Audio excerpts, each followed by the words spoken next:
down the rift zone, and that's where magma is injected. So it seems a little anomalous to think that it's easier for the magma to erupt 20 kilometers away from where it first rises up into the reservoir than for it to erupt right here. But it's probably because of the effect of gravity. But we don't know that for sure, and there's a lot of work, theoretical work being done in some universities on this topic.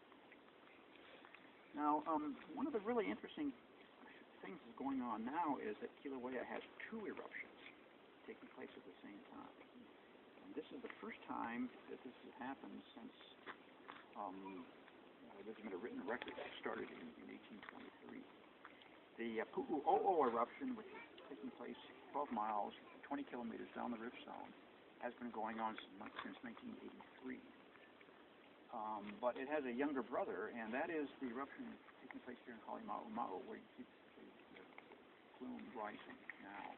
And that began on March 19th of last year, 2008.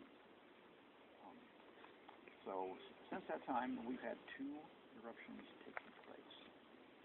And for a while, it looked as if the two eruptions were entirely independent of one another. What was happening up here in Halima'uma'u was not reflected by anything that was happening down at Pu'u'o'o. And indeed, I think that was the case until about a year ago. But in September of 2008, then we started to see an impact on Pu'u'o'o that we think is related to the Halima'uma'u eruption. Let me explain that. Before this eruption began, before 2008, every day down at Pu'u'o'o, about 2,000 metric tons of sulfur dioxide were emitted in the air through a plume. And then when this eruption began down here, there were 1,000 tons a day, normally sometimes as high as 1,500 tons a day of SO2 coming out down here.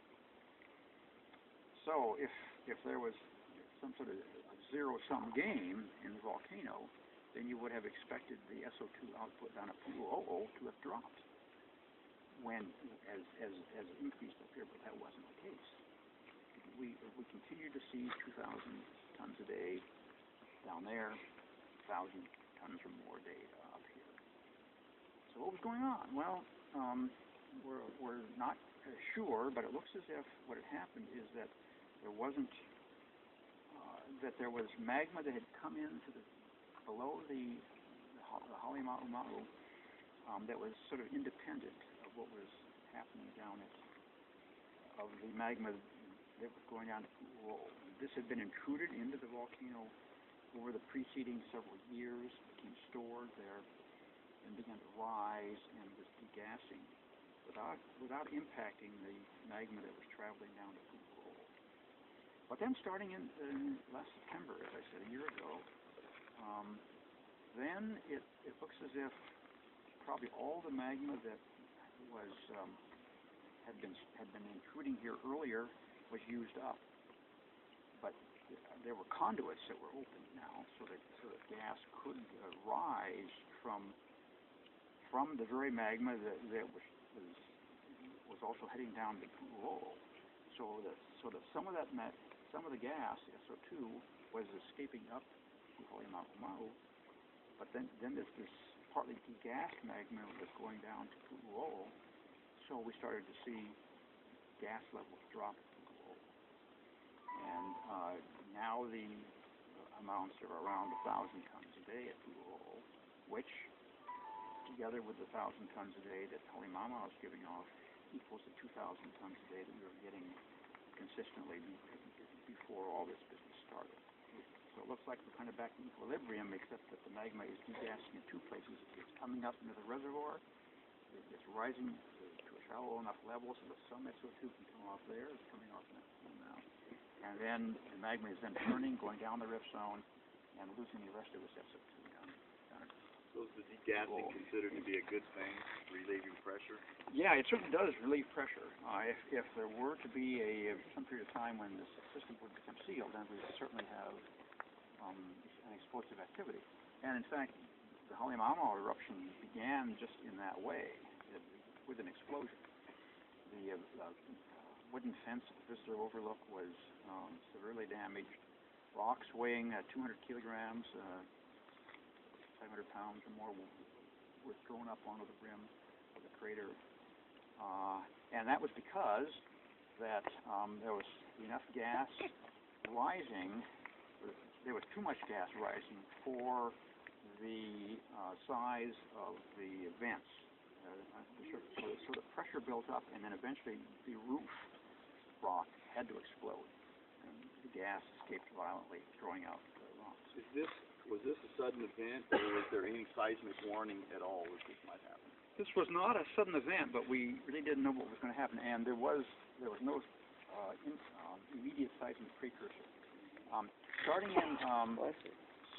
in December of 2007, probably the SO2 output started to increase out here, but it was hard to be sure because we had terrific rainstorms and the groundwater absorbs the SO2, so we're not positive. But certainly by January, the SO2 output out here was picking up, and then it continued to rise through into March.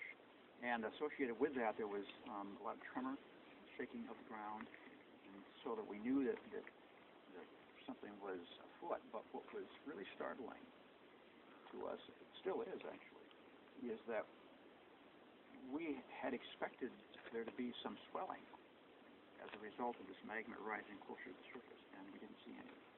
And we still haven't seen any ground deformation associated with this event at all. It's really kind of peculiar.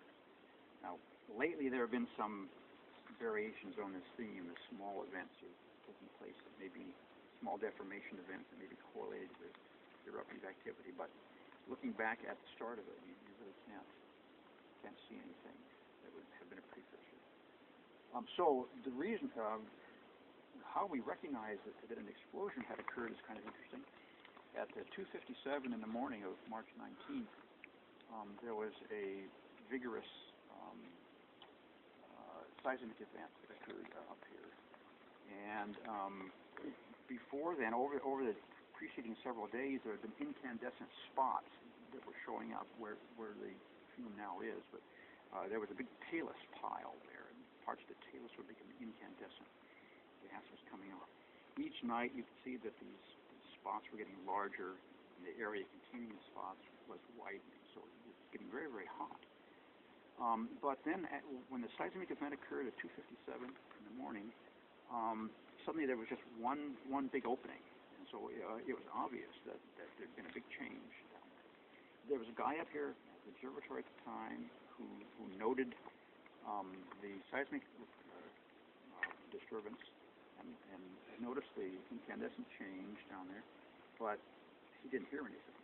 And then I got up here half an hour later, and the two of us looked down from out here, and you could see what I just described, this bigger opening, plus looking around to the clockwise from the gas, you can barely see a lighter colored patch low on the floor of low on the wall of the crater. That's sulfur. It turns out if it were clear, you could see that it was yellow. And coming from that area, it was so dark, remember, but coming from that area, you could see this eerie blue something rising, meters high. I mean, if you believe in ghosts, you would the hair would have stood up in your arms. And we didn't know what that was. Well, about the time that it got daylight, three of us jumped in the car to go down to take a look and see what had happened. I was driving. We got down close to the parking lot down there, and suddenly we got in a whiteout. There was so much gas coming out from the vent